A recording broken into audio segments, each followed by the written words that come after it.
الحمدللہ رب العالمین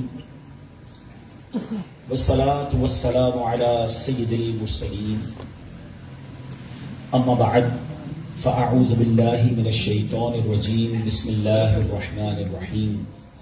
پڑھیے الصلاة والسلام علیک یا رسول اللہ وعلی آلک واصحابک یا حبیب اللہ. الصلاة والسلام علیک یا نبی اللہ وعلی آلک واصحابک یا نور اللہ. میرے پیارے اسلامی بھائیوں اور مدنی چینل کے ناظرین، آج الحمدللہ پاکستان کے شہر فیصل آباد میں ہمارے بہت ہی پیارے دوست عبداللہ سندھی بھائی، ان کے گھر پر ایک عظیم الشان اجتماع میلاد، اجتماع ذکر و نعت سجایا گیا ہے.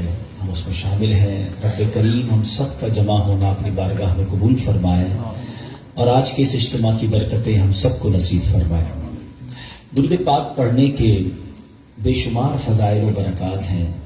مصطفیٰ جان رحمت شمع بزم ہدایت صلی اللہ تعالی علیہ وسلم کے بہت سارے فرامین ہمیں فضائل درود میں ملتے ہیں.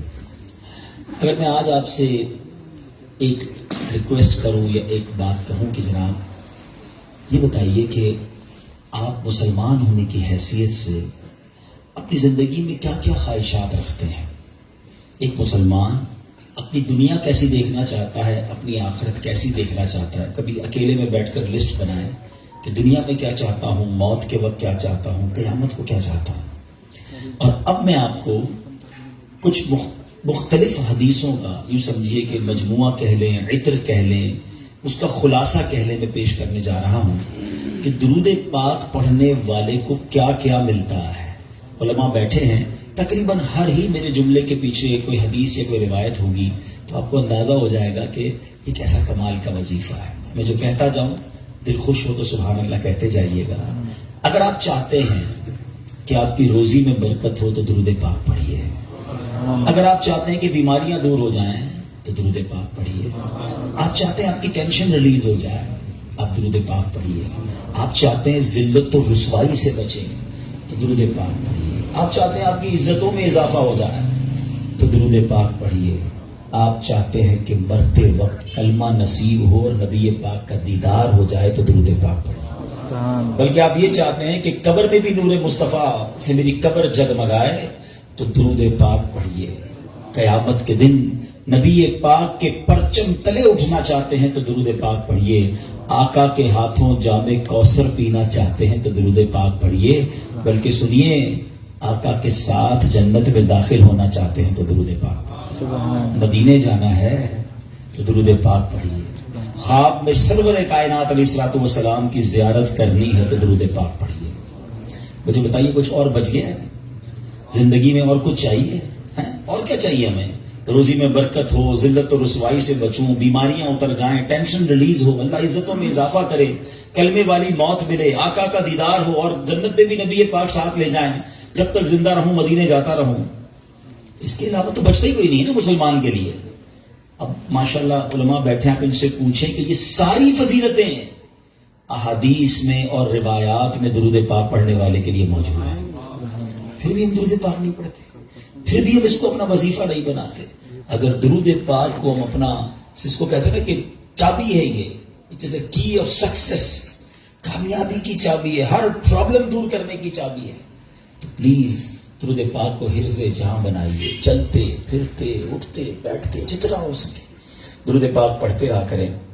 بلکہ وہ شاعر بہت خوبصورت بات لکھتے ہیں کہ ہر درد کی دوا ہے صلی علی محمد، ہر درد کی دوا ہے صلی علی محمد، تعویذ ہر بلا ہے صلی علی محمد. ہمارا تو کام یہ ہے کہ بس کسی پرابلم میں پڑھتے رہیں انشاءاللہ. بلکہ پرابلم آنی نہیں اگر آپ درود پاک کثرت سے پڑھ لیں. تو آئیے مل کر محبت کے ساتھ بآواز بلند درود پاک پڑھ لیں. صلو علی الحبیب صلی اللہ علی محمد صلی اللہ علیہ وسلم. میرے پیارے اسلامی بھائیوں، آج جس موضوع پہ میں نے بات کرنی ہے وہ بڑا سینسیٹیو اور بڑا اہم ٹاپک ہے. ہم نارملی اپنی زندگی میں بہت ساری چیزوں کی حفاظت کرتے ہیں. چیز جتنی قیمتی ہوتی ہے اس کی حفاظت بھی ہم اس قدر زیادہ کرتے ہیں. نارمل سا موبائل جیب میں ہو تو فکر نہیں ہوتی, قیمتی موبائل ہو تو بندہ ہر تھوڑی دیر بعد ہاتھ لگا رہا ہوتا ہے جیب میں, ہے نا. گاڑی قیمتی ہو تو بندہ لاک کر کے بازو کا ڈرائیور کھڑا کر کے آتا ہے. پیسے تھوڑے سے ہوں تو جیب میں رکھتا ہے, زیادہ ہو تو لاکر میں یا بینک میں رکھتا ہے. جتنی چیز قیمتی ہوتی چلی جاتی ہے ہمارا کانشیس لیول بھی جو ہمارا حفاظت کا ذہن بھی بڑھتا چلا جاتا ہے. ہماری زندگی میں ہماری نیکیوں کی, ہمارے اعمال کی کتنی اہمیت ہے کبھی ریئلائز کیا آپ نے؟ اول تو شیطان ہمیں نیکیاں کرنے نہیں دیتا, وہ چاہتا ہی نہیں ہم نیکیاں کریں. اور اگر کوئی نیکیاں کر لیتا ہے تو پھر اب اگلا وار شیطان کا یہ ہوتا ہے کہ کسی طرح اس کی نیکی برباد کرا دی جائے, اس کی نیکی ڈیلیٹ کروا دی جائے. ذرا اس کو ایک میں آپ کو یوں سمجھیے کہ صورتحال آپ کے سامنے رکھتا ہوں جس سے آپ کو یہ بات اور سمجھنے میں آسانی ہو جائے گی.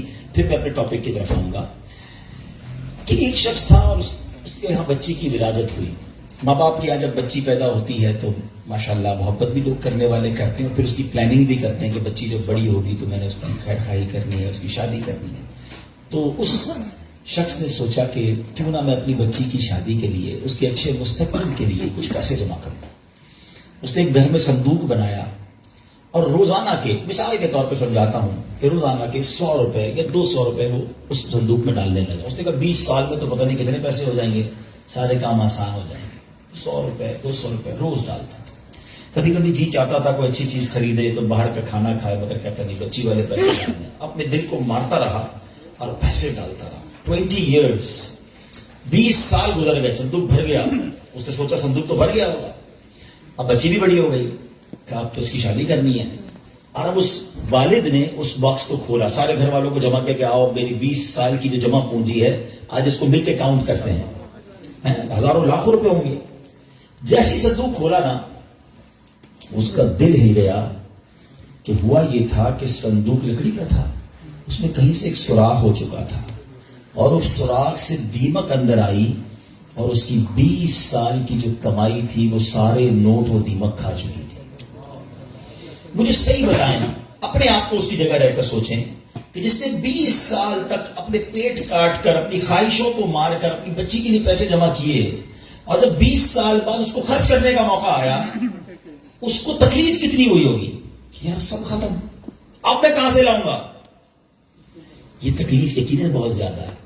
مگر میں آج جس ٹاپک پر بات کرنا چاہتا ہوں نا, دیکھیں 20 سال بعد بھی کسی سے پیسے تو ادھار لے سکتا ہے نا, دوبارہ کما سکتا ہے, کچھ نہ کچھ سولوشن کر سکتا ہے. مگر اس شخص کی مایوسی اور اس شخص کی تکلیف کا اندازہ کیجئے کہ جو شخص زندگی بھر نمازیں پڑھتا رہا, سردی میں اٹھ کے وضو کر کے نمازیں پڑھتا رہا, رمضان میں روزے رکھتا رہا, حج بھی کیے, زکاتیں بھی دی, بہت بار شیطان نے بہکانے کی کوشش کی, وہ لڑتا رہا شیطان سے کہ نہیں میں نے گناہ نہیں کرنے. اور جب اللہ کی بارگاہ میں قیامت کے دن پیش ہو تو اسے امید ہوگی کہ میرے پاس حج ہیں, عمرے ہیں, نمازیں ہیں, سجدے ہیں, تلاوت ہیں, روزے ہیں. اور جب بارگاہ الہی میں اس کے نامہ اعمال کھولے جائیں اور اس کو کہا جائے کہ جاؤ تمہارے پاس کچھ بھی نہیں ہے, نل اینڈ وائڈ, ڈیلیٹڈ. سوچئے اس دن اس کی شرمندگی, حسرت کا عالم کیا ہوگا. اس دن تو کوئی چانس بھی نہیں ہوگا نا کہ دوبارہ نہیں کیا کر لے. ادھر تو دوبارہ کما سکتا ہے وہ شخص, مگر قیامت کے دن today is the time of action. Maula Ali فرماتے نا یہ وقت زندگی میں عمل کر سکتے ہو, قیامت کا دن عمل کا نہیں جزا کا دن ہوگا, فیصلے کا دن ہوگا. تو اس دن تو آپ کو صرف فیصلہ ہی ہونا ہے. تو اب پہلے ریئلائز کر لیجئے کہ یہ کتنا بڑا معاملہ ہے کہ اگر میرے اعمال ہی برباد ہو گئے.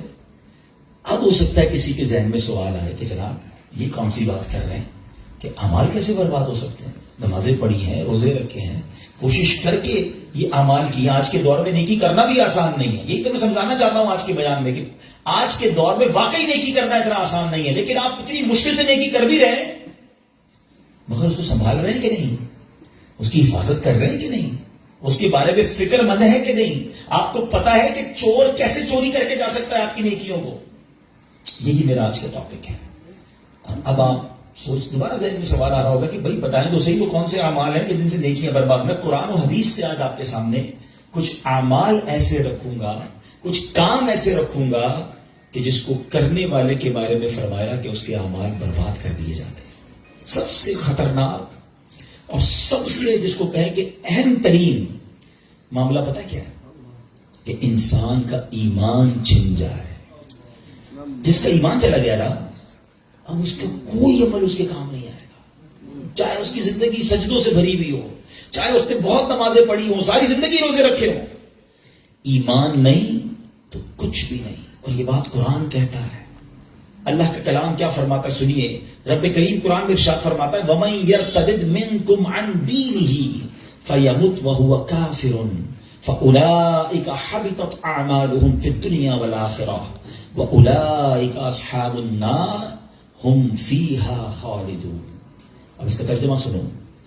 اور تم میں جو کوئی اپنے دین سے پھرے پھر کافر ہو کر مرے تو ان لوگوں کا کیا اکارت گیا، دنیا میں اور آخرت میں سب ضائع ہو گیا، اور وہ دوزخ والے ہیں، انہیں اس میں ہمیشہ رہنا ہے.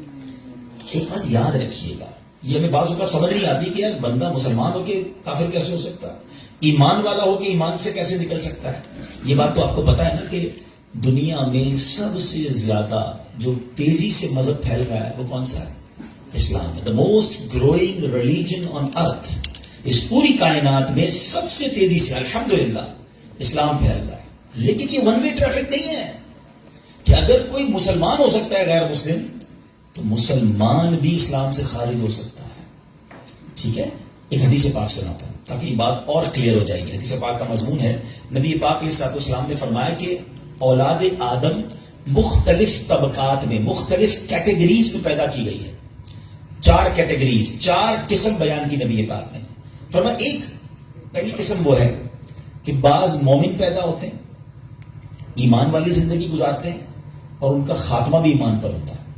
ہم اللہ سے دعا کرتے ہیں کہ اللہ اس کیٹیگری میں ہمیں شامل رکھے، کیونکہ اللہ نے مسلمان ماں باپ دیے، ایمان والی زندگی دی ہے، اللہ ایمان والی موت عطا فرمائے. لیکن سیکنڈ کیٹیگری نبی پاک نے فرمایا کچھ لوگ کافر گھرانے میں پیدا ہوتے ہیں، حالت کفر پر زندہ رہتے ہیں اور حالت کفر پر ہی ان کی موت ہوتی ہے.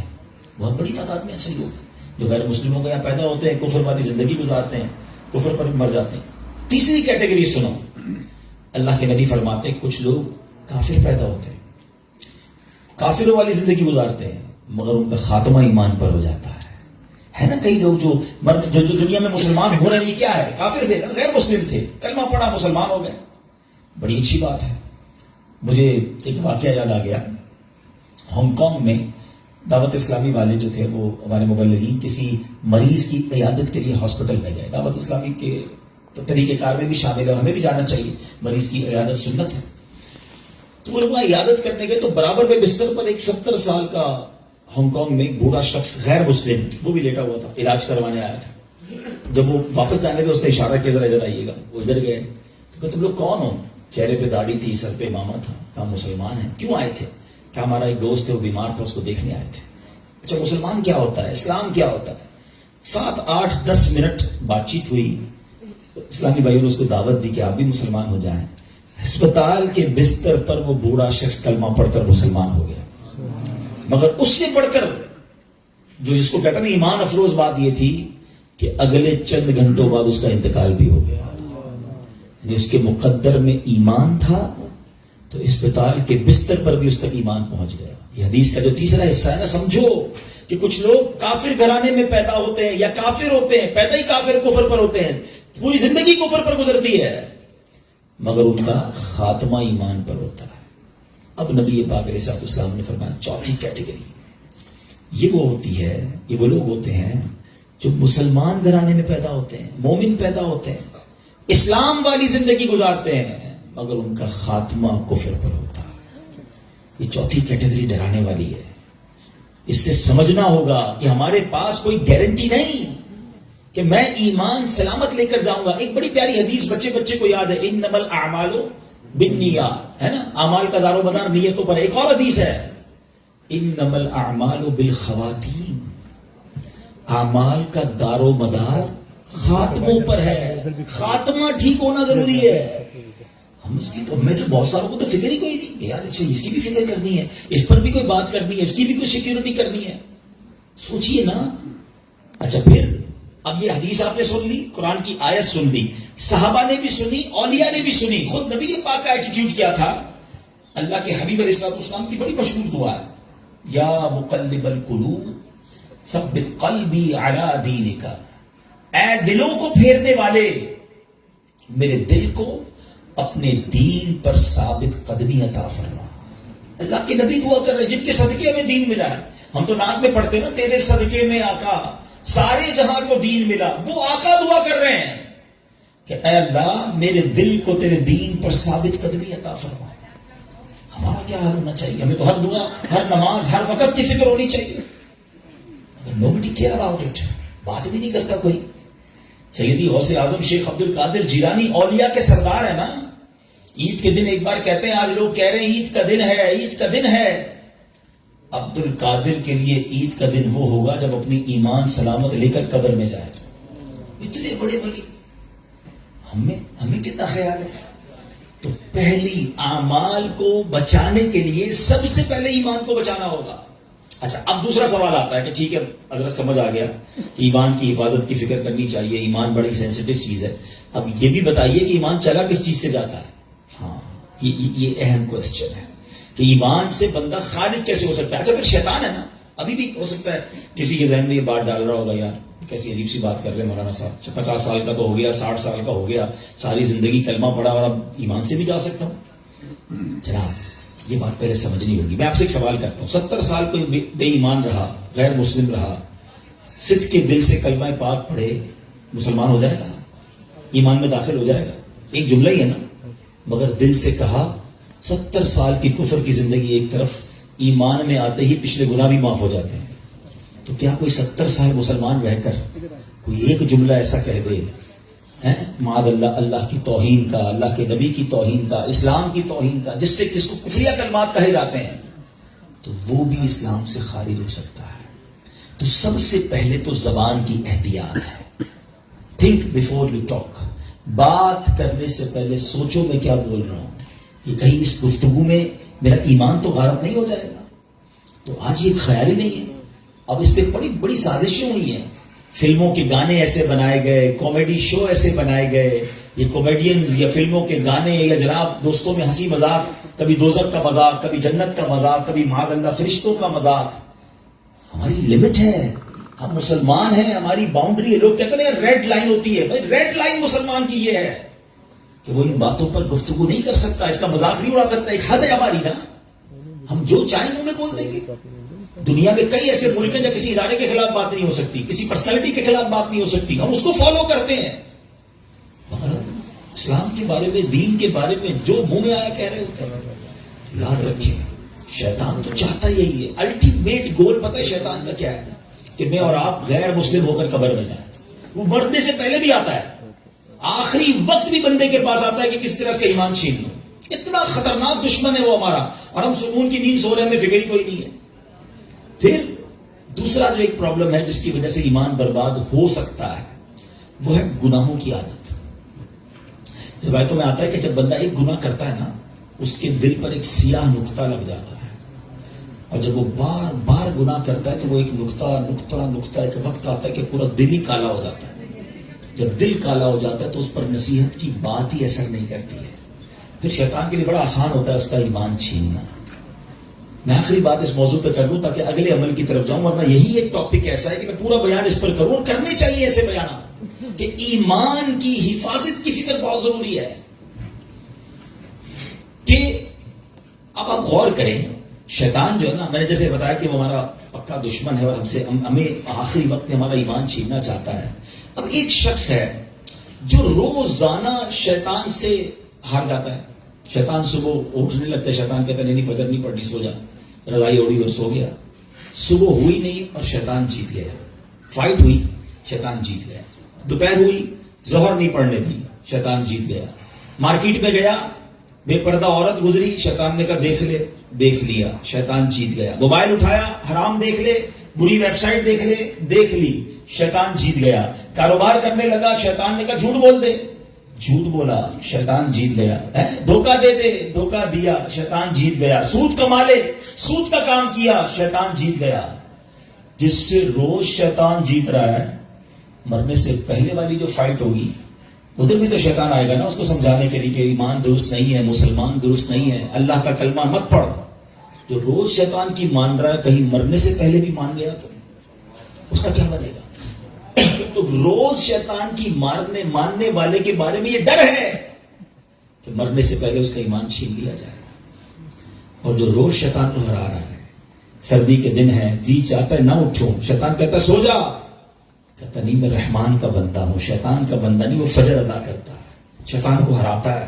شیطان کہتا ہے حرام دیکھ، وہ نہیں دیکھتا، شیطان کو ہراتا ہے. شیطان کہتا ہے حرام کما، بڑے پیسے اس کام میں، وہ کہتا ہے نہیں حرام مجھے نہیں چاہیے. شیطان کو ہراتا ہے، بے پردگی سے اسے بچاتا ہے. وہ لڑتا ہے شیطان سے روزانہ. یہ فائٹ ساری زندگی رہے گی، یاد رکھو. اور جو روز شیطان سے لڑ رہا ہے نا، انشاءاللہ جب مرتے وقت شیطان اس کا ایمان چھیننے آئے گا نا، وہ ادھر بھی شیطان کی نہیں مانے گا، کلمہ پڑھ کر قبر میں چلا جائے گا. یہ مقابلہ، یہ ہماری لائف ٹائم جنگ ہے. شیطان سے کوئی سیز فائر نہیں ہو سکتا. ہم بھول جاتے ہیں، وہ نہیں بھولتا. ہم سوتے ہیں، وہ نہیں سوتا. وہ جاگ رہا ہے، وہ ہم پر حملے کر رہا ہے، باریک حملے کرتا ہے. تو پہلی بات آج سمجھ جاؤ کہ ایمان سلامت لے کر قبر میں جانا یہ ہمارا الٹیمیٹ ٹارگٹ ہونا چاہیے ایٹ اینی کاسٹ. اگر ایمان میرے ہاتھ میں نہیں رہا تو میں تو گیا نا. تو ہمیں اس کی فکر بھی کرنی ہے، اس کے لیے دعائیں بھی کرنی ہے. ہماری نمازوں میں، ہماری دعاؤں میں یہ شامل ہونا چاہیے. آپ بزرگوں کی دعائیں تو پڑھیں نا، نبی پاک کی دعائیں پڑھیں. ایمان کی سلامتی کا وہاں آپ کو ذکر ملے گا، ایمان کی حفاظت کا ذکر ملے گا. ہماری دعا کیا ہے؟ اللہ کاروبار میں برکت دے دے، صحت میں برکت دے دے، بڑا بنگلہ مل جائے، نوکری مل جائے. میں نہیں کہتا اللہ سے مت مانگو، اللہ کے سوا کس سے مانگیں گے؟ مگر آخرت بھی تو مانگو نا. قرآنی دعاؤں کو پڑھیں. اللہم ربنا آتنا فی الدنیا حسنہ، مگر فوراً کیا ہے؟ وفی الآخرۃ حسنہ. پھر آگے وقنا عذاب النار، اے اللہ ہمیں عذاب جہنم سے بھی بچا. تو اللہ کرے کہ ہم اپنے ایمان کی حفاظت کی فکر کرنے والے بن جائیں. ایک اور عمل، اللہ اکبر، وہ اتنا عام ہو گیا ہے کہ جس کی وجہ سے بھی اعمال برباد ہوتے ہیں. اور وہ عمل کیا ہے؟ حدیث پاک سناتا ہوں. اللہ کے حبیب علیہ الصلوۃ والسلام فرماتے ہیں، اور وہ عمل یہ ہے کہ بندہ کسی سے حسد کرے. اچھا، حسد نیکیوں کے ساتھ پتہ کیا کرتا ہے؟ نبی پاک فرماتے ہیں ایاکم والحسد فإن الحسد یأکل الحسنات کما تأکل النار الحطب. اللہ کے حبیب فرماتے ہیں حسد سے بچو، وہ نیکیوں کو اس طرح کھا جاتا ہے جیسے آگ خشک لکڑی کو کھا جاتی ہے. اب میں مثال دیتا ہوں. آپ نے لکڑی جلائی اور آگ جلائی اس پر، تھوڑی دیر بعد لکڑی کا کیا حال ہوگا؟ ختم نا، خاک ہو جائے گی. یہ پتہ کیا کرتے ہیں جو حسد کرنے والے ہوتے؟ سارا دن نمازیں پڑھی، روزے رکھے، صدقے کیے، رات آئی آگ لگائی اور سارے اعمال برباد کر دیے. یہ نیکیوں کو برباد کرنے والا کام ہے. اور حسد، اللہ اکبر، آج اتنا عام ہو چکا ہے. ہر دوسرے آدمی کو دوسرے سے حسد ہے، بلکہ بھائی کو بھائی سے حسد، بہن کو بہن سے حسد ہو گیا. نبی پاک علیہ الصلوۃ والسلام فرماتے ہیں حسد سے بچو، کیونکہ حسد ایمان کو مونڈ دینے والا کام ہے. ایک اور حدیث پاک میں آتا ہے حسد ایمان کو ایسے برباد کرتا ہے. حدیث پاک کا مضمون ہے جیسے سرکہ ایوا شہد کو برباد کر دیتا ہے. اب سرکے کو شہد میں ڈالیں، شہد کا کیا حال ہوگا؟ تو بھائی یہ ایمان برباد کرنے والی بیماری ہے. آج کوئی کسی کو خوشحال دیکھنے کے لیے تیار ہی نہیں ہے. اچھا، بعض اوقات پتہ کیا ہوتا ہے جب اس طرح کے بیان ہوتے ہیں، میں نے کہا نا یہ لڑائی جاری رہے گی. اس بیان کے دوران بھی شیطان ساتھ چل رہا ہوگا. کسی کے ذہن میں سوال کر رہا ہوگا، یار مولانا صاحب بات تو ٹھیک کر رہے ہیں مگر میں تو حسد نہیں کرتا. وہ آپ کو کلیریفائی کر رہا ہے کہ بات ٹھیک ہے مگر میں تو حسد نہیں کرتا. نہیں، ایسے بھی شیطان کو حملہ کر رہے دیں گے، آپ مقابلہ کریں گے انشاءاللہ. ٹھیک ہے، اب میں آپ کو کچھ سمٹمز بتاتا ہوں، کچھ نشانیاں بتاتا ہوں کہ جس کی وجہ سے آپ کو یہ ریئلائز ہوگا کہ میں حسد کرتا ہوں کہ نہیں کرتا. پہلے تو حسد کی تعریف کیا ہے یہ سمجھ لو. حسد کی تعریف یہ ہے، the definition of jealousy، کہ اگر کسی شخص کو کوئی نعمت ملے تو میرا دل یہ چاہے کہ یہ نعمت چھن کر مجھے مل جائے یا کم از کم اس کی برباد ہو جائے. یہ حسد ہے، یہ جہنم میں لے جانے والا کام ہے، حرام. حسد کی جائز صورت بھی ہے، اس کو حسد نہیں کہتے، اس کو ہماری اردو زبان میں رشک کہتے ہیں، عربی میں غبطہ کہتے ہیں. وہ کیا ہے کہ جب کسی کو نعمت ملے تو بندہ کہے یا اللہ اس کو دیے مجھے بھی دے دے. اس میں کوئی حرج نہیں ہے، یہ اچھی بات ہے، اس میں جائز نہیں ہے. لیکن جو دوسری والی سائڈ ہے وہ بہت زیادہ بڑھ گئی ہے. ٹھیک ہے، پہلے تعریف پتہ چل گئی. اب کچھ نشانیاں بتاتا ہوں, چیک کر لیتے ہیں. اگر ٹھیک ہے میرے اندر نہیں تو پھر صحیح ہے, پھر تو اللہ کا شکر ہے میرا دل صاف ہے. اگر گڑبڑ ہے تو پھر علاج بھی بتاؤں گا. اب پہلے تو لیبارٹری ٹیسٹ کر لیتے ہیں دوسرے کا. چیک کیجئے آپ کی لائف میں کوئی ایسا ہے. اچھا یہ ایک اور پہلے بات بتا دوں, حسد جو ہے نا ہوتا ہی اس سے جس کو ہم جانتے ہیں, جس سے تعلق ہوتا ہے. جس سے تعلق نہیں اس سے حسد نہیں ہوتا. ہمیں فیصلہ آباد میں رہ کر برازیل کے کسی شخص سے حسد نہیں ہو سکتا, ہم جانتے ہی نہیں اس کو, پتہ نہیں کیا کر رہا ہے. حسد کس سے ہوگا؟ یا تو کسی دوست سے ہوگا, یا کسی رشتہ دار سے ہوگا, یا اپنی فیلڈ کے کسی بندے سے ہوگا. آپ کاروبار کرتے ہیں نا, کسی کاروباری اپنے کسی کاروباری سے ہو جائے گا, اپنے کسی رشتہ دار سے ہو جائے گا, اپنے کسی دوست سے, اپنے کسی قریب پڑوسی سے ہو سکتا ہے, جس کے ساتھ آپ کا انٹریکشن ہے نا, آپ اس سے حسد کر سکتے ہیں. اب چیک یہ کرنا ہے کہ میں کسی سے حسد کرتا ہوں کہ نہیں. ٹھیک ہے, میں نے آپ کو باؤنڈری بتا دی ہے. اب میرا لیبارٹری ٹیسٹ کہہ لیں, مدنی لیبارٹری ٹیسٹ کرتا ہوں.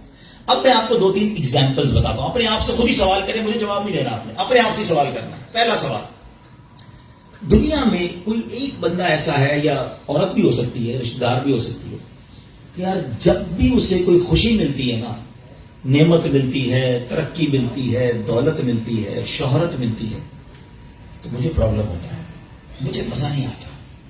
پہلا سوال, اپنے دل میں جواب رکھیے گا, مجھے مت بتائیے گا. دوسرا سوال, کوئی ایسا ہے کہ جب اس کی تعریف میرے سامنے ہوتی ہے تو مجھے ذرا بھی مزہ نہیں آتا. میں کہتا ہوں کوئی اور بات کرو نا یار, اس کا ذکر کیوں کر رہے ہو؟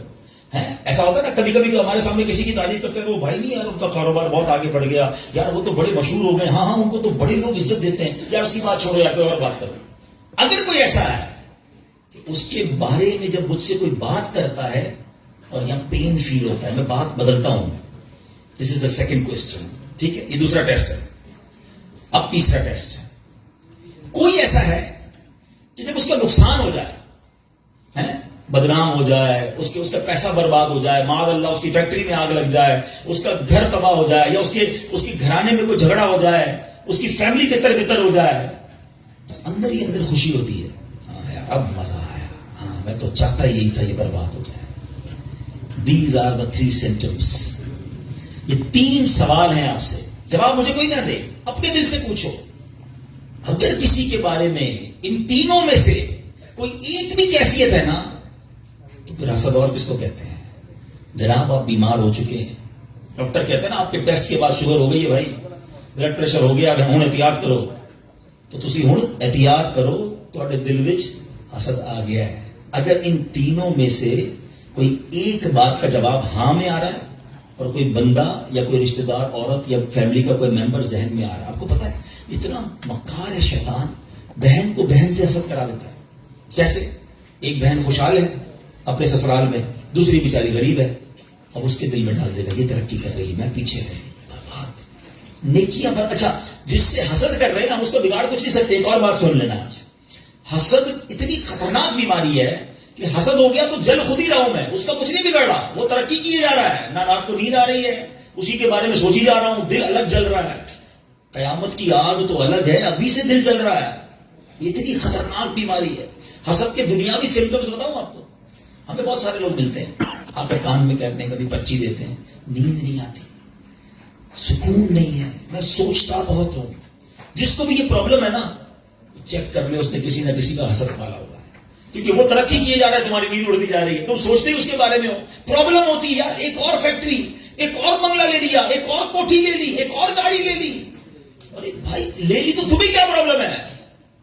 اتنی خطرناک یہ بیماری ہے کہ چین نہیں لینے دیتی بندے کو. یہ سوچئے گا, یعنی اس کے دنیاوی نقصان بھی ہے نا, میں اپنی فیملی سے ڈسٹرب ہو گیا, میں اپنی لائف سے ڈسٹرب ہو گیا کیونکہ میں نے کسی کا حسد دل میں پال لیا. یار اس کو تو میرے محلے میں کوئی نہیں جانتا تھا, آج یہ پوری دنیا میں پاپولر ہو گیا, اس کو اتنی عزت کیسے مل گئی, میں بھی تو ایک. اچھا یہ پتہ ہے صرف عام لوگوں میں نہیں, یہ علماء میں حسد ہو جاتا ہے, نعت خوانوں میں آپس میں حسد ہو جائے گا. جو جس فیلڈ کا ہوگا نا, ہم جس فیلڈ کے ہمیں اپنی فیلڈ والے سے حسد ہو سکتا ہے. اچھا اس کا بیان اتنا اچھا ہو گیا, اس کی آواز اتنی اچھی ہو گئی, شیطان مردود. کہ کوئی خوبصورت ہوتا ہے اس سے حسد ہو جاتا ہے, بہت ساری چیزوں سے حسد ہوتا ہے, دولت سے, شہرت سے, خوبصورتی سے, طاقت سے, اقتدار سے, کوئی بھی نعمت ملے. اچھا اب سب ٹیسٹ ہو گیا, لیبارٹری ٹیسٹ کا رزلٹ اپنے پاس ہی رکھیے گا, ٹھیک ہے. میں اس کی ایک اور سیویئرٹی بتاتا ہوں کہ ایکچوئل حسد پتہ ہے کیا, اس کی شدت سمجھو. میرے کچھ سوالات کا جواب دیں گے آپ. عزت دینے والا کون ہے؟ زور سے جواب دیں گے. اس بہانے اللہ کا ذکر بھی ہو جائے گا. عزت دینے والا کون ہے؟ اللہ. دولت دینے والا کون ہے؟ اللہ. شہرت دینے والا کون ہے؟ اللہ. مال دینے والا کون ہے؟ اللہ. اولاد دینے والا کون ہے؟ اللہ. خوبصورت بنانے والا کون ہے؟ اللہ. آواز خوبصورت بنانے والا کون ہے؟ اللہ. جب سب دینے والا رب ہے تو تمہیں پرابلم کیا ہے؟ ایکچولی حسد کرنے والا نا اللہ پر اعتراض کرتا ہے. اللہ کی تقسیم پر آرگیومنٹ کر رہا ہے کہ اللہ تو نے اس کو دیا, مجھے کیوں نہیں دیا. سوچو حسد کرنے والے کا دل کتنا گندا ہے کہ کسی کا لاس ہو رہا ہے اس کو مزہ آ رہا ہے. میں تو چاہتا ہی تھا برباد ہو جائے, میں تو چاہتا تھا اس کے خاندان میں کوئی بچہ بچی انسان ہے غلطی ہو جائے اس سے, بندہ کہتا ہے ہاں اب موقع آیا, ذرا میسج دو نا میں بھی چلاؤں. اتنا مزہ آتا ہے کسی کے عیب اچھالنے پر. یاد رکھنا احادیث میں مضمون ملتا ہے جو کسی کے عیب اچھالتا ہے اللہ اس کے عیب کھول دیتا. آج تم دوسرے کے عیب ڈھونڈ رہے ہو, کیا ہم عیب سے پاک ہیں یا اللہ نے عیب چھپائے ہوئے ہیں؟ کبھی کسی کا عیب پتا بھی چل جائے نا تو آنکھیں بند, کوئی بات نہیں. آج میں اس کے عیب دنیا کو بتاؤں گا کہ میرے بچوں کے عیب باہر نہ آ جائے, میرے عیب باہر نہ آ جائے. اور جو کسی کے عیب چھپاتا ہے اللہ اس کے عیب چھپاتا ہے. تو میرے پیارے اسلامی بھائیوں, مجھے اور آپ کو حسد سے بچنا ہے. یہ بربادی ہے. اور یہ اگین میں اپنے پوائنٹ کی طرف آتا ہوں جہاں سے میں نے بیان شروع کیا تھا کہ آج میں وہ اعمال بیان کرنے آیا ہوں کہ جو اعمال, جو کام میری نیکیاں برباد کر سکتے ہیں. حسد تو نیکیوں کو آگ لگانے والا کام ہے نا. تو اب آئیے اس کا سولوشن کیا ہے, اس کا علاج کیا ہے. اب خدا نہ خواستہ میرے کسی بھائی کو اگر حسد ہو گیا ہے تو اس کو کلیریفائی کرنے کا طریقہ بھی بتا دیتا ہوں, اس کا علاج بھی بتا دیتا ہوں. اس کا علاج یہ ہے کہ سب سے پہلے تو آپ یہ ریئلائز کریں کہ مجھے حسد کس سے ہوا ہے. اچھا حسد کس سے ہوا اور کیوں ہوا ہے؟ کسی کے مال سے ہو جاتا ہے, کسی کی خوبصورتی سے ہو جاتا ہے, کسی کی شہرت سے ہوتا ہے, واٹ ایور کوئی ریزن ہوگا نا, وہ ریزن پہلے آپ ریئلائز کر لیں. پہلا طریقہ یہ ہے, پہلا علاج یہ ہے کہ آپ اللہ سے دعا کریں کہ اللہ میرے دل کو حسد سے پاک کر دے, میرے دل کو گندگی سے پاک کر دے, دل کی ساری بیماریوں سے پاک کر دے. ایک تو دعا ہے, اللہ کریم ہے, قبول فرما لے گا تو دل پاک ہو جائے گا. دوسرا, دعا میں اس بندے کو بھی شامل کر لے کہ اللہ اس کے مال میں اور برکت دے دے.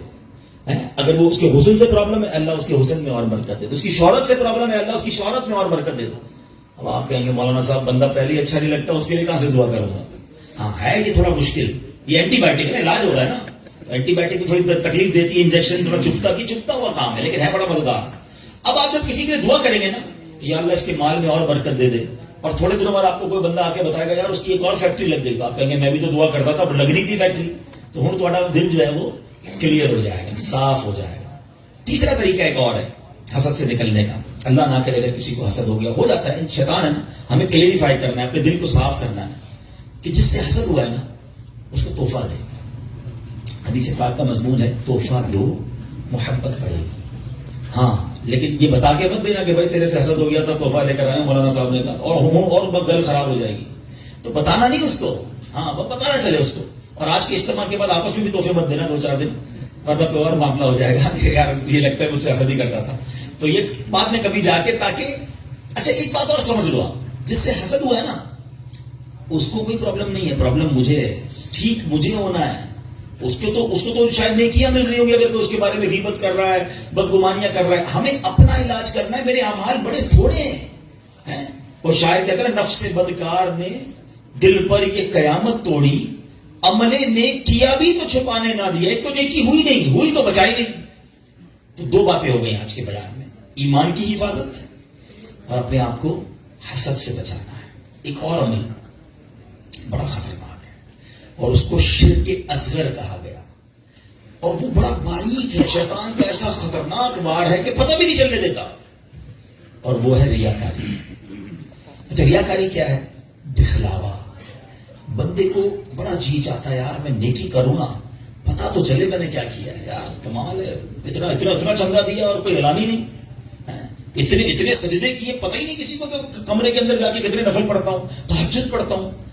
تو اب نیکی کر, پہلے تو مشہور تھا نیکی کر دریا میں ڈال, اب تو نیکی کر فیس بک پہ ڈال, ہر چیز سوشل میڈیا پہ ڈالنی ہے.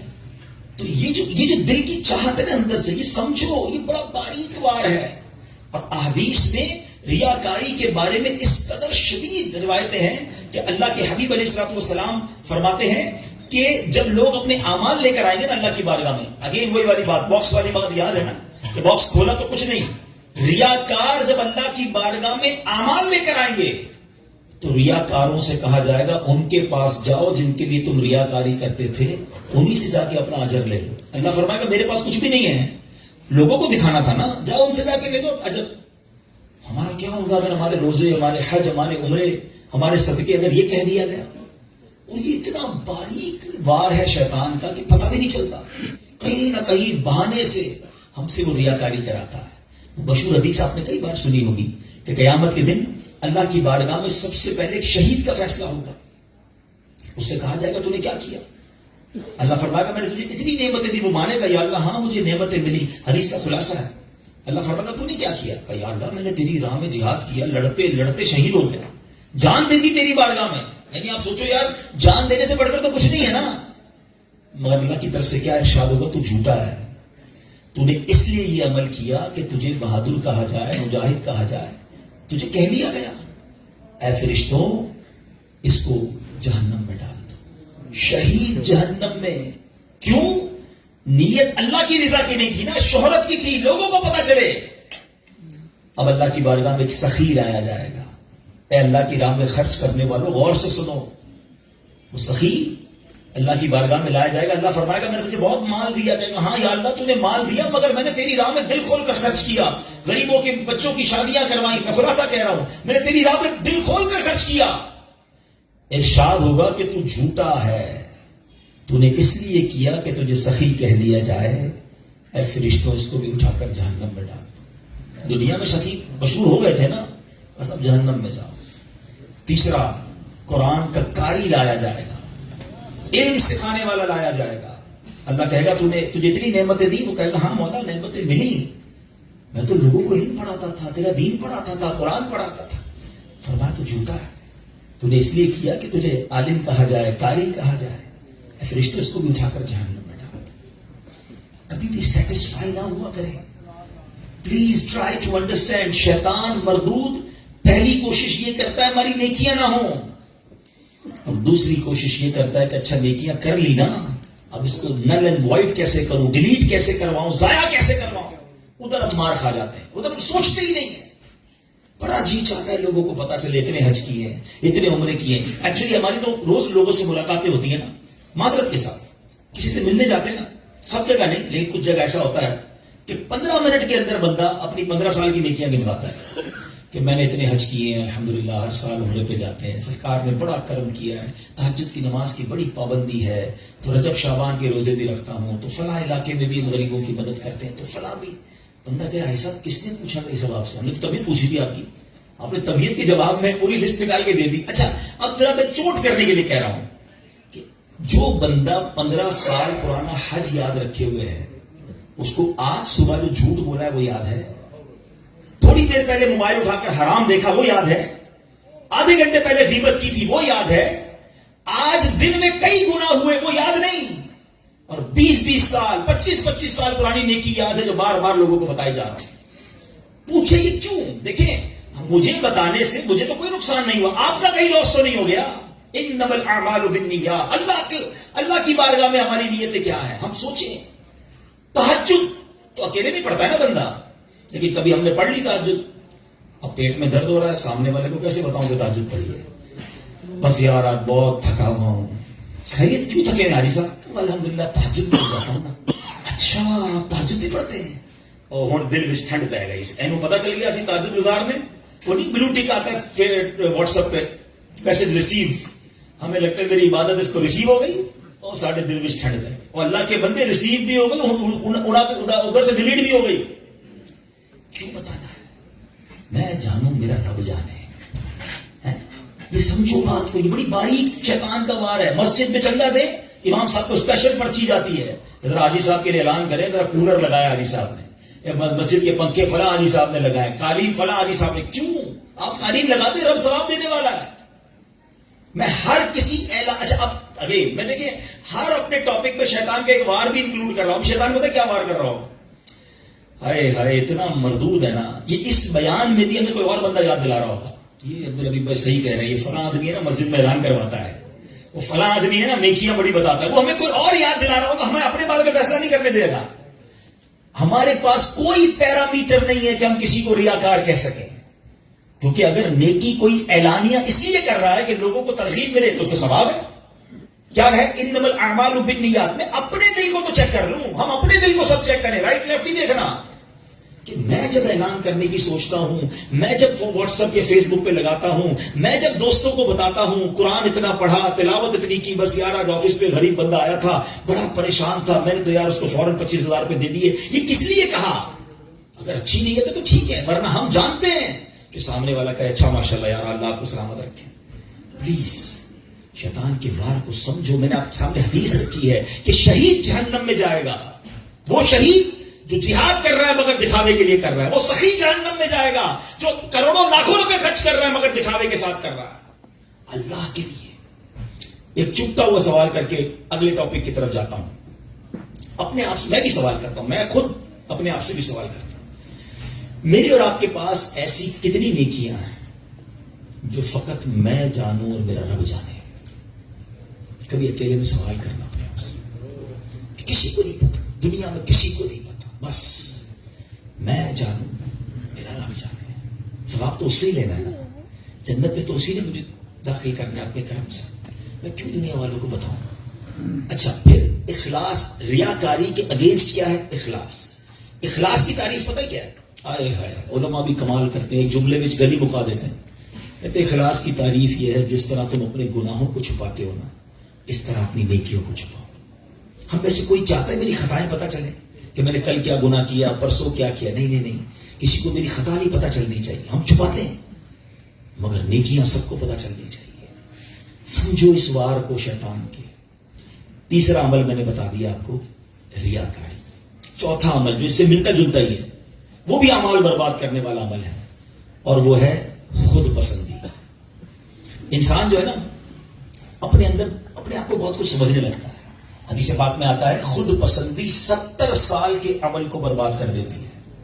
ہائے ہائے میں 70 سال نمازیں پڑھوں, 70 سال روزے رکھوں, صدقے خیرات کروں, اور ایک خود پسندی میرے سارے اعمال برباد کرتی ہے.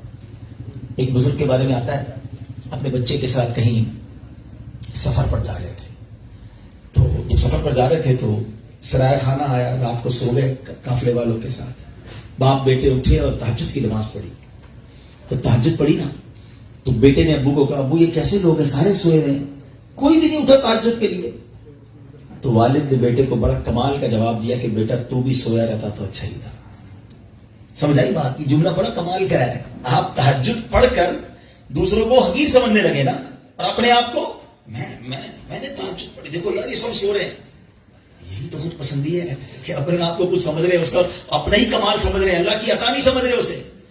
آج صدقہ دے کر, آج نمازیں پڑھ کر, بعض اوقات بے نمازی حقیر لگ رہا ہوتا ہے کہ یار میں نماز پڑھتا ہوں تو کوئی نماز نہیں. ارے اللہ کی بارگاہ میں اس کا کیا مرتبہ مجھے کیا پتا. خود پسندی نہیں آنی چاہیے. 70 سال کے عمل برباد کرنے والا میں نے عمل آپ کے سامنے رکھا. اب میں آخری بات, ایسے بہت سارے اعمال ہیں لیکن ظاہر ایک بیان میں سارے تو نہیں ڈسکس کر سکوں گا نا. میں کوشش کروں گا یا کوشش کر رہا ہوں کہ وہ اعمال زیادہ ڈسکس کروں جو بہت زیادہ پینیٹریٹ کر گئے, وہ ہمارے درمیان آ چکے ہیں اور ہماری نیکیاں برباد ہو رہی ہیں اس سے. Try to understand, try to secure your good deeds. اچھے اعمال کو بچانے کی فکر کرو نا, ہے ہی تھوڑے, اور وہ بھی برباد ہو گئے تو بڑھے گا کیا میرا. اور اب وہ کیا ہے, وہ قرآن کہتا ہے, وہ کیا ہے, قرآن کہتا ہے یا ایھا الذین آمنوا لا تبطلوا صدقاتکم بالمن والأذى. اے ایمان والو اپنے صدقے باطل نہ کرو احسان جتا کر اور تکلیف دے کر. یہ بھی بہت بڑا مسئلہ ہے. اول تو کسی کے ساتھ بھلائی کرنی نہیں ہے, اور بھلائی کر لی اب ساری زندگی اسے احسان جتانا ہے. یاد ہے نا میں نے نوکری دلائی تھی, بھول تو نہیں گیا. چپل پہن کر آیا تھا میرے پاس, اب گاڑی والا ہو گیا, بھول تو نہیں گیا میرا احسان. میری بہن کی شادی تھی, میں نے اس کا جہیز دلوایا تھا. بڑا آدمی ہو گیا لیکن یاد ہے نا میں نے تیرے کو لون دلوایا تھا. توبہ توبہ توبہ. سوچو کبھی زندگی میں احسان جتانے والے مت بننا. میری اور آپ کی اوقات کیا ہے؟ اگر میں نے کسی کے ساتھ بھلا کیا, میں نے اللہ کی راہ میں خرچ کیا تو یہ رب نے دیا نا. میں خدا کی قسم کئی بار یہ بیانات میں جملہ کہا ہے کہ یار جب بھی اللہ کی راہ میں دو نا, کسی غریب کی مدد کرو, کسی صدقے کی جگہ پر دو, مسجد میں دو, واٹ ایور, اللہ کی راہ میں خرچ کر کے اللہ کی بارگاہ میں ایک سجدہ بھی کیا کرو. اللہ تیری مہربانی, تو نے دینے والا بنایا, مجھے مانگنے والا نہیں بنایا. آج میرا کوئی ملازم, میرا کوئی غریب رشتہ دار میرے دروازے پر آ کر کہے کہ بھائی جان میری بچی کی شادی ہے اور مجھے فرنیچر چاہیے, ہم احسان جتائیں گے؟ سوچو, میں بھی کسی کے دروازے پر کھڑا ہو سکتا تھا, مجھے آج اللہ نے دیا ہے نا, اگر نہ دیا ہوتا تو میں بھی اپنی بچی کی شادی کے لیے کسی کے دروازے پر کھڑا ہوتا, میں بھی کسی دوست کے پاس جاتا کہ ماں ہاسپٹل میں اور علاج کے پیسے نہیں ہیں. یہ صرف میرے رب کی مہربانی ہے کہ لوگ میرے پاس آ رہے ہیں اور میں انہیں دے کر جتاؤں گا. نہ کرو ایسا, اللہ کے لیے مدد کیا کرو, اللہ کا شکر بھی ادا کیا کرو. یہ سارا صدقہ ضائع ہو جائے گا. آپ مسجد میں دے کر, مدرسے میں دے کر, دینی کاموں میں دے کر رسید بھی لے لیں, مگر رسید تو رہ جائے گی, ثواب چلا گیا اگر آپ کی نیت دکھاوے کی ہے, آپ کی نیت اللہ کی رضا کی نہیں ہے. صدقے باطل ہو جائیں گے. قرآن کہتا ہے نا, میں جب بھی یہ بات بیان کرتا ہوں مجھے ایک واقعہ یاد آ جاتا ہے. ایک بار میں ایک تاجر کے گھر پہ کراچی میں, بزنس مین ہے, ان کے گھر گیا, کافی بڑا ان کا بنگلو ہے. تو گارڈن میں ہم بیٹھے تھے تو ان کا ملازم چائے لے کر آیا. جیسی ملازم آیا نا چائے لے کر, تو اس شخص نے پتہ کیا کیا, کہتا ہے یہ میرا ملازم ہے, میں نے اس کو گھر بنا کے دیا ہے, اس کی بچی کی شادی کرائی ہے. آپ یقین کریں میں اتنا اندر ہی اندر شرمندہ ہو گیا کہ یار یہ کیوں یہ باتیں مجھے بتا رہا ہے, اس بندے کا کیا حال ہو رہا ہوگا, اور وہ ملازم دل ہی دل میں کتنا رو رہا ہوگا کہ یار صاحب نے ایک بار میری مدد کی ہے, ہر مہمان کو سناتے ہیں. یہ کیوں کرتے ہیں ہم؟ آپ نے کر دیا ٹھیک ہے, آپ دوسروں کو بتا کر اسے ذلیل کریں گے. یہی تو قرآن کہہ رہا ہے کہ اے ایمان والو اپنے صدقے باطل نہ کرو, احسان جتا کر, ایذا پہنچا کر. ہم تکلیف پہنچاتے ہیں بعضوں کا, مدد بھی کرتے ہیں, اس کو اتنے تانے دیتے ہیں کہ وہ بیچارہ شرم سے پانی پانی ہو جاتا ہے, غریب ہے کہ کچھ نہیں سکتا. کبھی بھی اپنے اندر عادت نہیں ہونی چاہیے. بلکہ سچی بات بتاؤں, ہمیں تو یہ بھی نہیں امید ہونی چاہیے کہ یار میں کسی کو صدقہ دوں تو یہ میرے لیے دعا کرے, میرا نام لے کے دعا. ہم پتہ ہے کہ عمرے پہ بھیجتے ہیں کسی کو, جاؤ عمرے پہ جانا, ہر چکر میں میرے لیے دعا کرنا. ہم تو 7 فیس بھی رکھتے ہیں, اتنے عمرے کرنا, امی کے نام پہ کرنا, ابا کے نام. یار کچھ بھی نہ بولو اس کو, وہ جا رہا ہے قدم قدم پر ثواب آپ کو مل رہا ہے. آپ کو بولنے کی ضرورت کیا, میرا رب سب جانتا ہے نا, اللہ جانتا ہے کہ نیت کدھر کی ہے. حضرت عائشہ صدیقہ رضی اللہ تعالیٰ عنہ, حضرت ام سلمہ رضی اللہ تعالیٰ عنہ, امہات المومنین ہے نا, کیا شاندار انداز ہوتا تھا. آپ اپنے غلام کو پیسے دیتی, فرماتی جاؤ کسی غریب کو دے آؤ, اور دیکھو غریب سے ہمارے لیے دعا نہ کرانا, اور اگر وہ ہمارے لیے کوئی دعا کر دینا تو وہ دعا نوٹ کر کے آنا.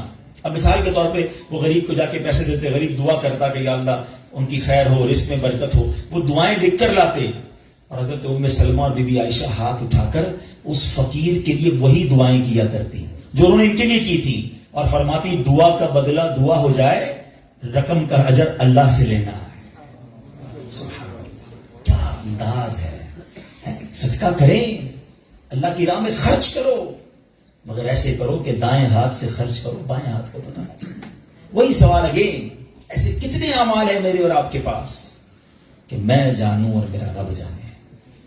ہاں یقیناً کچھ نیکیاں ایسی ہوتی ہیں جو کھل کے کرنی چاہیے, اور اس نیت سے کرنی چاہیے کہ لوگ کریں, لیکن دل کی کیفیت اپنے آپ سے پوچھ لیں. تو بہرحال میرے پیارے اسلامی بھائیوں, آج کے اس مختصر سے بیان میں جو میں نے ٹاپک چوز کیا تھا کہ ہم اپنے اعمال کی حفاظت کی فکر کریں, ہم اپنے پیسوں کی, اپنی فیکٹری کی, اپنے گھر کی, اپنی گاڑیوں کی, سب کی حفاظت کی فکر کرتے ہیں کیونکہ وہ قیمتی ہیں. خدا کی قسم سب سے زیادہ قیمتی میرا ایمان ہے. ایمان نہیں تو کچھ نہیں, اور سیکنڈ پھر میرے اعمال ہیں, نیکیاں نہیں ہیں. قیامت کے دن اگر کہہ دیا گیا کہ تمہاری کوئی عبادت قبول نہیں تو پھر ہم کدھر جائیں گے. ہمارے بزرگان دین اتنے سینسیٹیو تھے اس معاملے میں. ایک بزرگ کے بارے میں آتا ہے, وہ کپڑے سیتے تھے, بہت اچھے کپڑے سیتے تھے. تو وہ مارکیٹ میں جاتے تھے اور جو کپڑے بناتے تھے وہ سیل کرتے تھے. تو وہ ایک بار گئے ایک جگہ پر اور ایک کپڑے کے بڑے ایکسپرٹ تاجر کو انہوں نے اپنا پیس دیا, کڑھائی وڑائی کر کے لے گئے تھے. تو اس نے جیسے ہی کپڑا ہاتھ میں لیا نا تو اس نے اس کی ایب نکالنا شروع کی, اسٹیچنگ ٹھیک نہیں ہے, کلر کمبینیشن ٹھیک نہیں ہے, فلاں چیز غلط ہے. تو بزرگ رونے لگے. تو وہ تاجر کہتا ہے روئے نا, میں لے لیتا ہوں, پرچیز کر لیتا ہوں, اب رو کیوں رہے ہیں؟ کہتے ہیں اس لیے نہیں رو رہا تو میرا کپڑا میں ایب نکالیں. میں یہ سوچ رہا ہوں کہ میں نے یہ کپڑا اپنے ہوش کے مطابق, اپنی خیال کے مطابق بالکل صحیح سیا تھا, مگر جب یہ کپڑا کسی ایکسپرٹ کے ہاتھ میں آیا تو اس کو میرے عیب پتہ چل گئے. میں نے اپنی سوچ سے نمازیں ٹھیک پڑھی ہیں, اپنے حساب سے صدقے ٹھیک کیے ہیں, میں نے عمرے اور حج ٹھیک کیے ہیں, لیکن قیامت کے دن جب یہ اعمال اللہ کی بارگاہ میں پیش ہوں گے اور ادھر سے کہہ دیا گیا تیرے سجدوں میں اخلاص نہیں ہے، تیرے صدقوں میں اخلاص نہیں ہے، تیری عبادت میں ذوق نہیں ہے، تیری نیتیں اچھی نہیں ہوں گی، تو میرا کیا بنے گا؟ اس طرح وہ سوچتے تھے. کبھی ہم نے نیکی کر کے یہ سوچا کہ یا اللہ نیکی بچی رہے، قبول فرما لے. ہم تو نیکی کر کے پھول جاتے ہیں، بھائی میں نمازی، میں حاجی، میں روزہ دار، میں صدقہ دینے والا. نہیں، بھی سمجھو بات کو.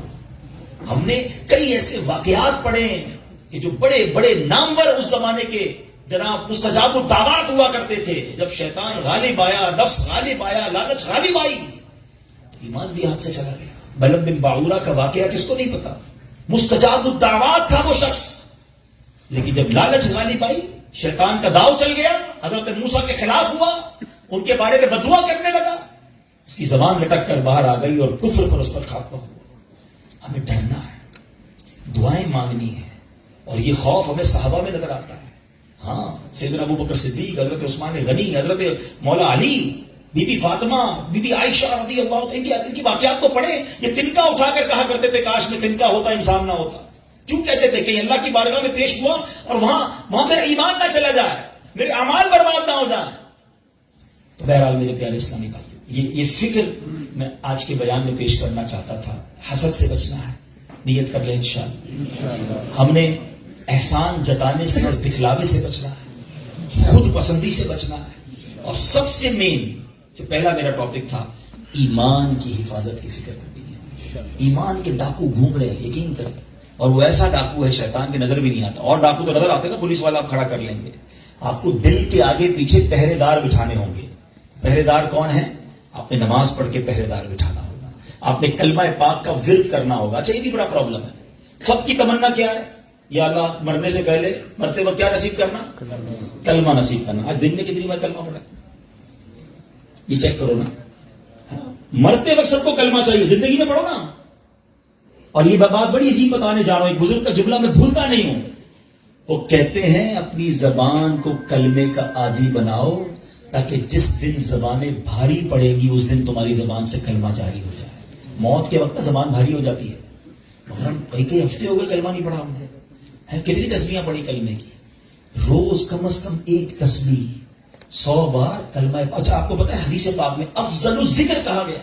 سب سے افضل اگر کوئی ذکر ہے تو وہ لا الہ الا اللہ محمد الرسول اللہ. پورا کلمہ پڑھے یا کم از کم لا الہ الا اللہ کا ورد کرے، اور آخر میں 3 بار محمد الرسول اللہ صلی اللہ علیہ وسلم پڑھ لے، تاکہ میری زبان کلمے کی عادی رہے. اور جو چیز عادی ہوتی ہے نا، وہ پتہ کب نکلتی ہے؟ آخری بات، چلے یہ بھی ایک بڑی دلچسپ بات بھی ہے، اور اللہ کرے کہ میرے بیان سے کوئی یہ میسج لے جائے.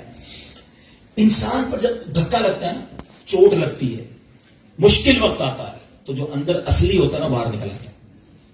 ٹھیک ہے، یہ اس کو میں آپ کو ایک ایگزامپل سے سمجھاؤں گا. ایک شخص تھا، بادشاہ کے پاس آیا، کئی زبانوں کا ماہر، ایکسپرٹ. اس کی زبان اتنی فلوئنٹ تھی کہ اس نے چیلنج کیا کہ میری اوریجنل زبان پہچان کے بتائیں.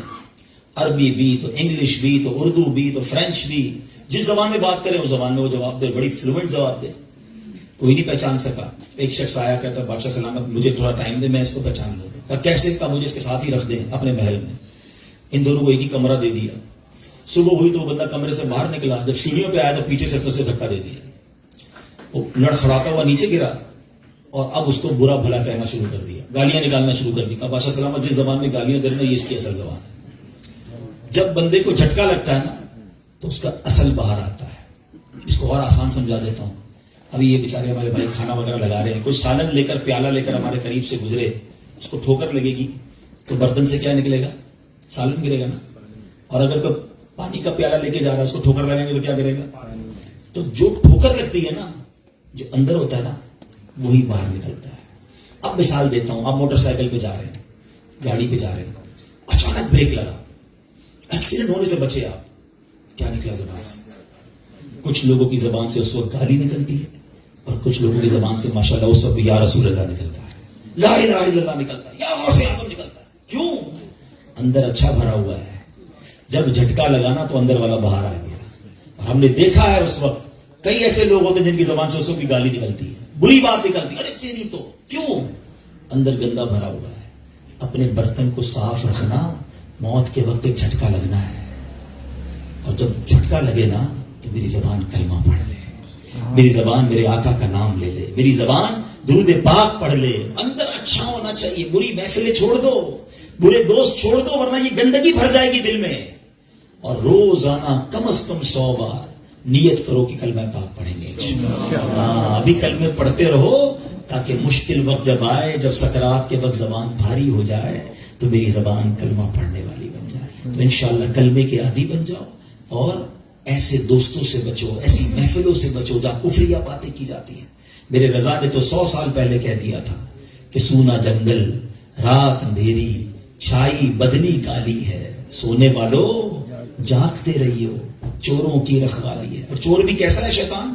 آنکھ سے کاجل صاف چرا لے, یا وہ چور بلا کے ہیں, تیری گٹھڑی تاکی ہے اور تو نے نیند نکالی ہے. تیرا ایمان چھیننے آیا اور تو سو رہا ہے, تجھے فکر ہی نہیں. تو بہرحال الحمدللہ دعوت اسلامی کے اس پیارے ماحول میں ہمیں ایسی سوچ دی جاتی ہے کہ ہم اپنے اعمال کی حفاظت کی فکر کریں, اپنے ایمان کی حفاظت کی فکر کریں. پہلے تو نیکیاں کرنی ہے اور ضرور کرنی ہے, مگر پھر اس کو بچانا ہے, اس کی سیکیورٹی کی فکر کرنی ہے. اور میں نے آج چند باتیں بتائیں. میں آخر میں ایک بک سجیسٹ کرنا چاہوں گا, چونکہ یہ بیان میرا چینل پر بھی بعد میں چلے گا, سوشل میڈیا پر بھی چلے گا, اور یہاں بھی بڑی تعداد میں لوگ آئے ہیں. عبداللہ بھائی سے ہی بلکہ میں گزارش کروں گا, اللہ نے ان کو بڑا دل دیا ہے. ایک کتاب ہے جس کتاب سے میں نے آج بیان کیا, یہ بھی مکتبۃ المدینہ کی مہربانی ہے, دعوت اسلامی کی یقین کریں مہربانی ہے. اگر میں آپ کو کہوں یار حدیثیں جمع کرو اور ڈھونڈو اس میں کون کون سی چیزیں جو اعمال برباد کریں گی, ہم کہاں سے ڈھونڈیں گے؟ اللہ کی رحمت سے دعوت اسلامی والوں نے ایک پوری کتاب بنا دی ہے, اور اس کتاب کا نام ہی یہ نیکیاں برباد ہونے والے اعمال. ساری وہ حدیثیں اور قرآن کی آیتیں جمع کر دی کہ جس میں نبی پاک نے اور اللہ کے پیارے کلام نے ہمیں بتایا کہ یہ وہ عمل ہے جو تمہاری نیکیاں برباد کر دیں گے. وہ کتاب لیں, اس کو پڑھیں, اور عبداللہ بھائی ان کو سب کو تحفہ دیں.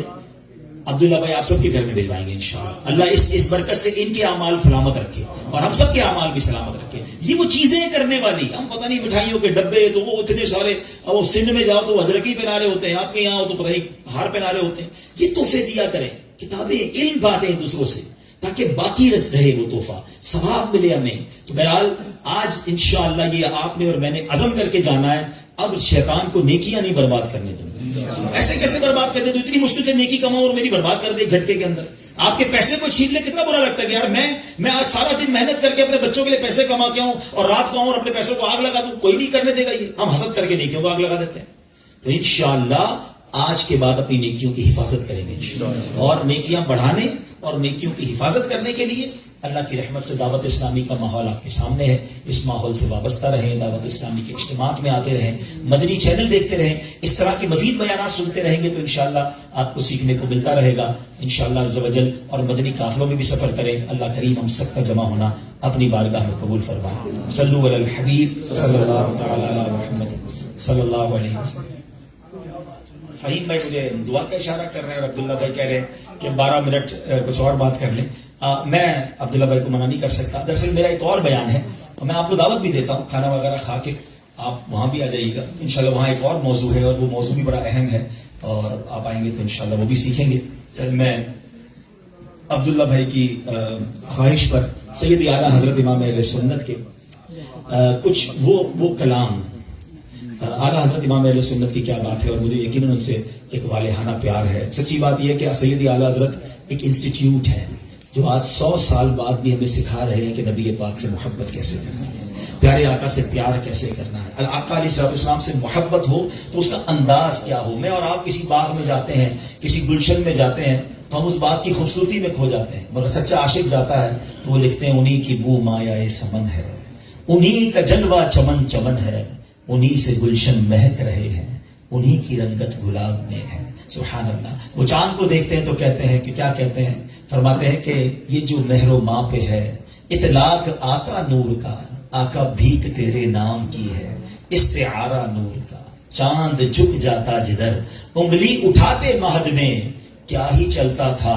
اشاروں پر کھلونا نور کا. سید اعلیٰ حضرت امام اہل سنت کے پاس کچھ لوگ آئے اور آ کر کہتے ہیں حضور ہمارے شہر کے قریب ایک ریاست ہے, اس کا نواب ہے, لوگ اس کی شان میں قصیدے لکھتے ہیں, وہ جس سے خوش ہوتا ہے اس کو تحفے دیتا ہے, آپ بڑے کمال کے شاعر ہیں, ایک قصیدہ آپ بھی لکھ دیں توڑا کم بھی ہو جائے گا. اعلیٰ حضرت نے قلم اٹھایا. ہو سکتا ہے اس وقت کے لوگوں نے سوچا ہوگا کہ ون آف دا بیسٹ قصیدہ لکھیں گے, سب سے اچھا قصیدہ, نواب صاحب خوش ہو جائیں گے اور نواب صاحب بڑا تحفہ دیں گے. اللہ اکبر, میرے رضا نے قصیدہ تو لکھا اور واقعی سب سے اعلیٰ لکھا, مگر کسی نواب کی شان میں نہیں, اپنے آقا کی شان میں لکھا. اور وہ قصیدہ کیا ہے؟ فرماتے ہیں وہ کمال حسن حضور ہے کہ گمان نقص جہاں نہیں, یہی پھول خار سے دور ہے, یہی شمع ہے کہ دھواں نہیں. ایک ایک شعر کو اگر میں بیان کرتا جاؤں تو رات طویل ہو جائے گی. ذرا سمجھو اس شعر کو. کہتے ہیں میرے آقا کا حسن وہ ہے کہ جس میں نقص تو دور کی بات ہے, نقص کا گمان بھی نہیں ہے. پھول بڑا اچھا ہوتا ہے, ساتھ کانٹا بھی ہوتا ہے نا, اچھا نہیں لگتا. شمع بڑی پیاری ہوتی ہے مگر اس کا دھواں اچھا نہیں لگتا. مگر میرے رضا کہتے ہیں یہی پھول خار سے دور ہے, یہی شمع ہے کہ دھواں نہیں. آقا ایسا پھول ہے کہ کانٹا کوئی نہیں, نبی ایسی شمع ہے جس میں دھواں کوئی نہیں. فرماتے میں نثار تیرے کلام پر ملی یوں تو کس کو زبان نہیں, وہ سخن ہے جس پہ سخن نہ ہو, وہ بیاں ہے جس کا بیاں نہیں. کرو مدح. اب آخر میں اعلیٰ حضرت نے اس نان پارا کی ریاست والے کا حال کیا کیا. آپ فرماتے ہیں کروں مدح اہل دول رضا, اے رضا میں پیسوں والوں کی مدح سرائی کروں. ایکچولی اس میں میسج بھی ہے, یہ سمجھ لیں, یہ بیان کا ایک میسج بھی ہے. آپ فرماتے ہیں پیسوں والوں کی مدح سرائی کروں مدح اہل دول رضا, پڑے اس بلا میں میری بلا, میں گدا ہوں اپنے کریم کا, میرا دین پارائے نا نہیں. ذرا سمجھ جاؤ نا بات کو, اگر تھوڑی سی اردو جس کی اچھی ہوگی. پارائے نا, وہ ریاست کا نام کیا تھا؟ نان پارا. پہلے تو اس کے ٹکڑے کر دیے. فرمایا میرا دین کوئی روٹی کا ٹکڑا نہیں ہے. پارا فارسی کا لفظ ہے, اس کا مطلب بنتا ہے ٹکڑا, نان کا مطلب روٹی. فرماتے میں نان پارا کی ریاست والے کی مدح سرائی کروں.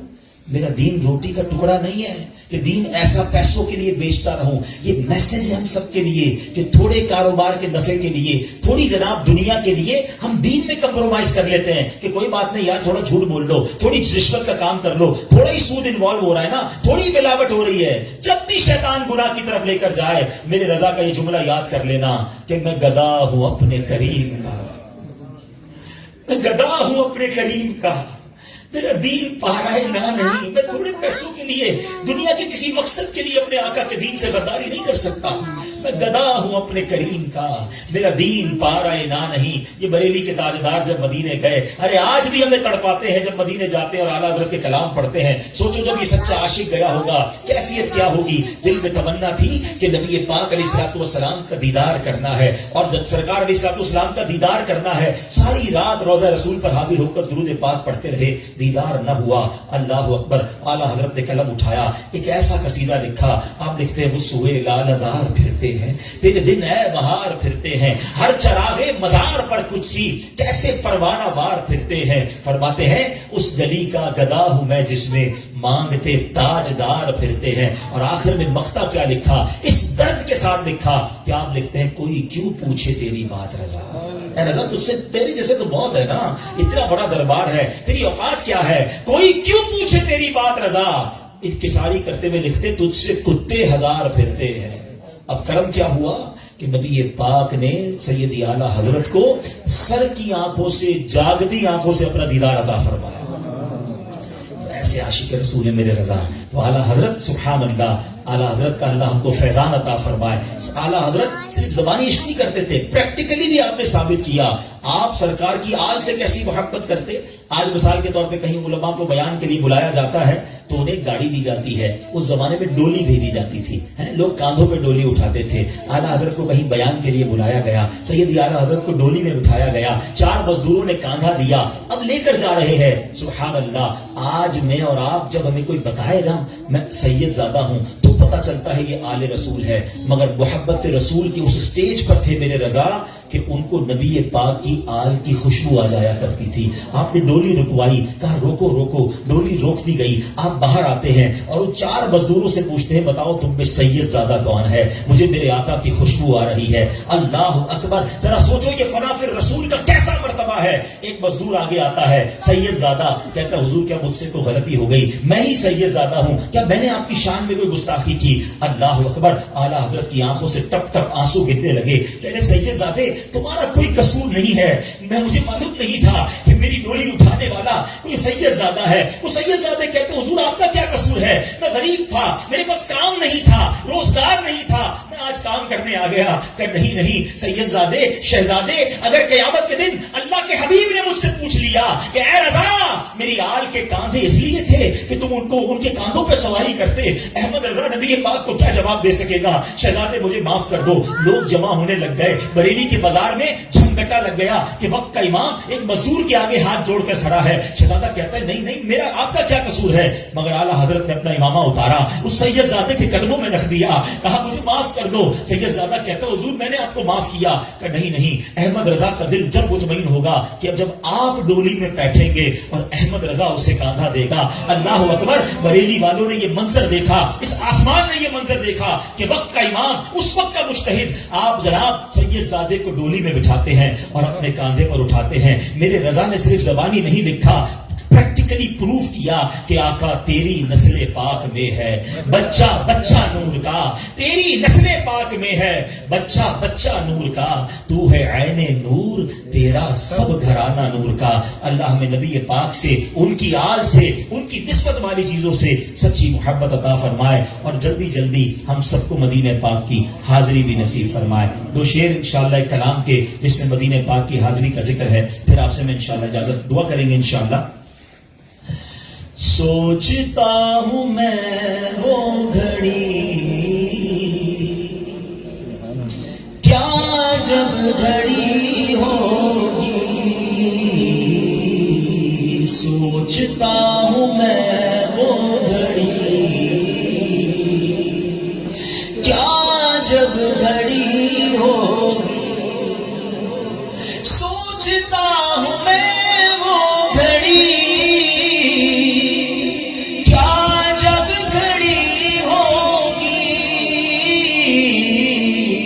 جب نرے نبی پر ہم سب کی حاضری ہوگی, جب درے نبی پر ہم سب کی حاضری ہوگی, سوچتا ہوں میں وہ گھڑی کیا جب گھڑی ہوگی. مدینے جاتے ہیں تو جو ہوائیں آتی ہیں, جو خوشبوئیں آتی ہیں, دل کی رنگت بدل رہی ہوتی ہے. شاعر کہتا ہے بات کیا ہے بات صبا اتنی کیوں معطر ہے, بات کیا ہے بات صبا اتنی کیوں معطر ہے, سبز گنبد کو چوم کر چلی ہوگی, سبز گنبد کو چوم کر چلی ہوگی, سوچتا ہوں میں وہ گھڑی کیا جب گھڑی ہوگی. بڑی پیاری دعا ہے. آرزو ہے سینے میں گھر بنے مدینے میں, آقا آرزو ہے سینے میں قبر بنے مدینے میں, ہو کرم جو بندے پر بندہ پروری ہوگی, سوچتا ہوں میں وہ گھڑی کیا جب گھڑی ہوگی, جب درے نبی پر ہم سب کی حاضری ہوگی. اللہ پاک آج کے اجتماع کو اپنی بارگاہ میں قبول فرمائے اور عبداللہ بھائی کے گھر پر رحمتوں اور برکتوں کا نزول فرمائے. الحمدللہ رب العالمین والصلاة والسلام علی سید الانبیاء والمرسلین اللهم ربنا آتنا في الدنيا حسنة وفي الآخرة حسنة وقنا عذاب النار وقنا عذاب القبر وقنا عذاب الحشر وقنا حساب الميزان اللهم أعني على ذكرك وشكرك وحسن عبادتك۔ اے رب کریم، ہم سب کا جمع ہونا اپنی بارگاہ میں قبول فرما، ہم سب کے تمام صغیرہ کبیرہ گناہوں کو معاف فرما، ہمارے ماں باپ کی، نبی پاک علیہ الصلوۃ والسلام کی ساری امت کی بخشش فرما۔ اے اللہ ہمیں نیک بنا دے، پرہیزگار بنا دے، والدین کا فرما بردار اور سچا عاشق رسول بنا دے۔ اے کریم، آج ہم نے ایمان کی حفاظت کے بارے میں سنا، اے اللہ ہم کمزور ہیں، شیطان کے مقابلے میں ہماری مدد فرما، تو طاقت والا ہے مالک، شیطان کے واروں سے ہمیں بچا لے۔ ہم نبی پاک کی اسی دعا کو دہراتے ہیں کہ یا مقلب القلوب ثبت قلوبنا علی دینک۔ اے اللہ ہم سب کے دلوں کو دین پر استقامت نصیب فرما، ہمارا ایمان سلامت رکھیو مالک، نفس و شیطان کے واروں سے محفوظ فرما۔ اے اللہ جب نے حسد کے بارے میں سنا، اے اللہ ہمارے دلوں کو حسد سے پاک کر دے، اے اللہ خود پسندی سے پاک کر دے، ریاکاری سے پاک کر دے۔ اے اللہ تیری راہ میں جب بھی خرچ کرے اخلاص کے ساتھ خرچ کرنے والا بنا، احسان جتانے والی بیماری ہم سے دور فرما دے۔ اے کریم، فقط اخلاص کے ساتھ تیری عبادتیں کرنے والا بنا دے۔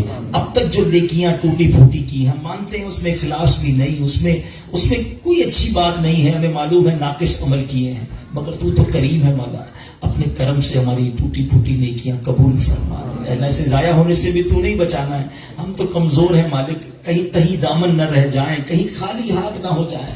اے اللہ گناہ معاف کر دے اور نیکیوں کی حفاظت بھی تو ہی فرما، اور اس کا اجر بھی ہمیں نصیب فرما۔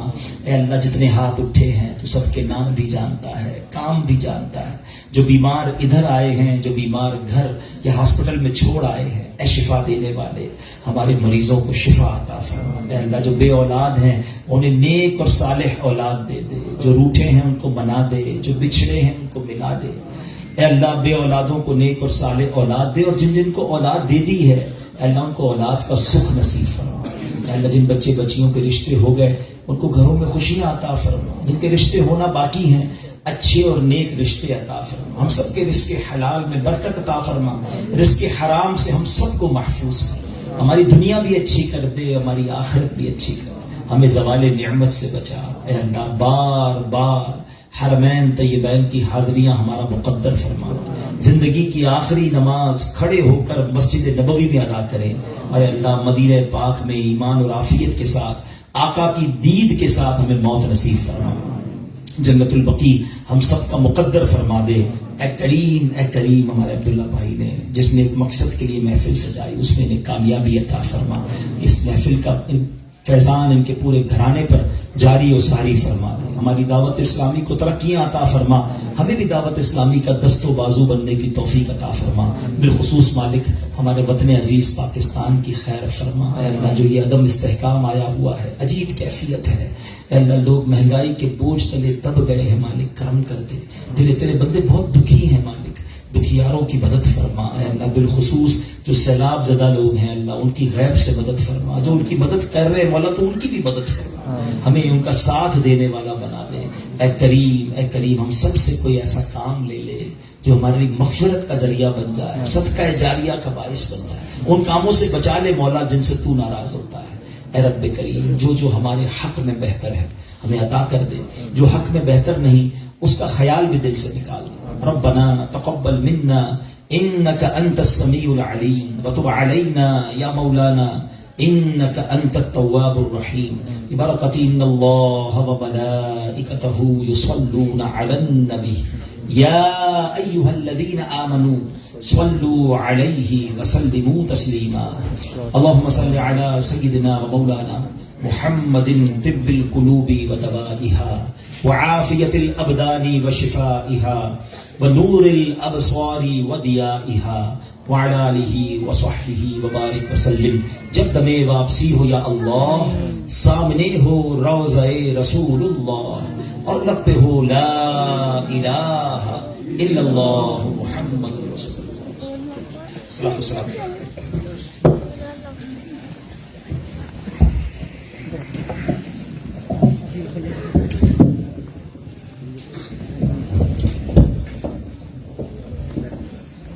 یا رسول اللہ سلام علیک، یا حبیب اللہ سلام علیک، یا نبی اللہ سلام علیک، یا نور اللہ سلام علیک۔ کوئی حسن عمل پاس میرے نہیں، پھنس نہ جاؤں قیامت میں مولا کہیں۔ اے شفیع امم لاج رکھنا تمہیں، تم پہ ہر دم کروڑوں درود و سلام۔ یا رسول اللہ سلام علیک، یا حبیب اللہ سلام علیک۔ پھر بلا لو مدینے میں عطار کو، اپنے قدموں میں رکھ لو گناہ گار کو۔ پھر بلا لو مدینے سگے عطار کو، اپنے قدموں میں رکھ لو گناہ گار کو۔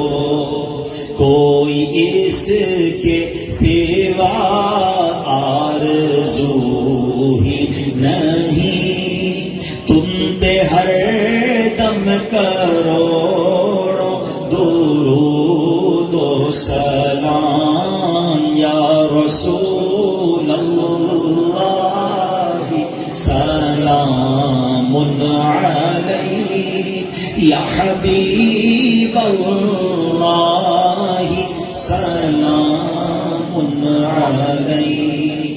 غوث اعظم امام التقی والنقی، جلوائے شان قدرت پہ لاکھوں سلام۔ مجھ سے خدمت کے قدسی کہیں ہاں رضا، مصطفیٰ جان رحمت پہ لاکھوں سلام۔ یا رسول اللہ سلام علیک، یا حبیب اللہ۔